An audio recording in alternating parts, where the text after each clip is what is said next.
हा जो connecting link आहे हा ओपन होऊ शकतो आणि त्याच्यामुळे या ठिकाणी करंट कोसळली याविषयी काही प्रशासनाला माहिती दिली आहे का? तर ही जी आपण आता हे जे बघतोय ही पहाटे 3:30ला घडलंय. 3:30ला आपलं जे कंट्रोल सेंटर आहे त्यांना ते लगेच लक्षात आलं आणि त्यांनी लगेच अलर्ट दिला आणि बाकी आपण ट्रॅफिक थांबवली. त्यामुळं जे आपण एकदा आपण लक्षात घेतलं पाहिजे की जी सिक्युरिटीची सगळी सिस्टम बसवली आहे ही 24/7 काम करते ही वस्तुस्थिती आहे. आता इकडून जो पाण्याचा प्रवाह आपण बघतोय आपण पण सगळ्यांनी बघितलाय.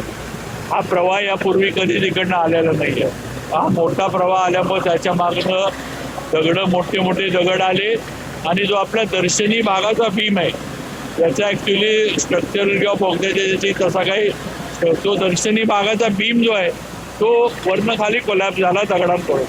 आता बऱ्यापैकी हटवण्याचं काम झालंय. अजून 1-2 तासात सगळं काम संपल. हे झाल्यानंतर पोलीस डिपार्टमेंट वाहतूक किती चालू करायची इकडनं हे पोलीस डिपार्टमेंट निर्णय केला.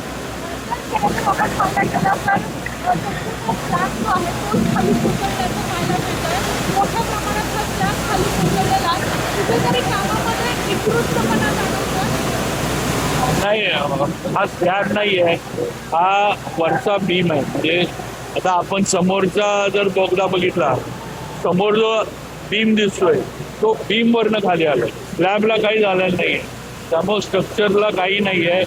जो दर्शनी भागाचा बीम आहे तो वरनं दगडं त्याच्यावर आल्यामुळं पाण्याचं प्रेशर आल्यामुळं तो बीम वरनं खाली हे झालेलं आहे. बाकी कुठेही त्यांनी गेले असा धोका नाही आहे. कुठेही त्याच्यामध्ये काही स्ट्रक्चरल डॅमेज नाही आहे. थोडं हे जे आहे ते एकदा काढायचं जे झाले त्याच्यानंतर होईल. त्याच्यानंतर आम्ही परत एकदा स्ट्रक्चरल जे काय असेल ते आपण तपासणी करणार आहोत. भविष्यात अशा प्रकारे दरड कोसळू नये यासाठी काय खबरदारी घेण्यात येणार आहे? आता थोडं जर या टेक्निकल गोष्टी आपल्याला बघायला लागतील थोडा, पण त्याला एकच आहे की पाऊस आणि धुकं जे आहे त्या 2 गोष्टी कमी व्हायला लागतील. त्याच्याशिवाय ह्याच्या वर जाऊन म्हणजे डोंगरामध्ये काही उपाययोजना करणं गरजेचं आहे. कारण आता आपण इथं आहे जे वरनं लूज माती दगडं किंवा समजा वरचा काय ओढे वगैरे जे आहेत ते जर डायव्हर्ट करायचे झाले तर वरची काय परिस्थिती आहे डोंगराची ती थोडी बघून आपल्याला हे करायला लागणार. IITचे वगैरे आपण लोक बोलवलेले आहेत पण आत्ताच्या परिस्थितीत तर आपण बघतो की पाऊस चालू आहे, धुकं आहे, वारं आहे. त्यामुळे या तिन्ही गोष्टी आपल्या जे काही नियोजन करायचं त्याच्या जरा विरोधात आहेत. त्यामुळे हे थोडं कमी झालं की आम्ही IIT असेल टेक्निकल यांच्याकडनं त्याच्यावर जे असेल ते पुढची उपाययोजना करू.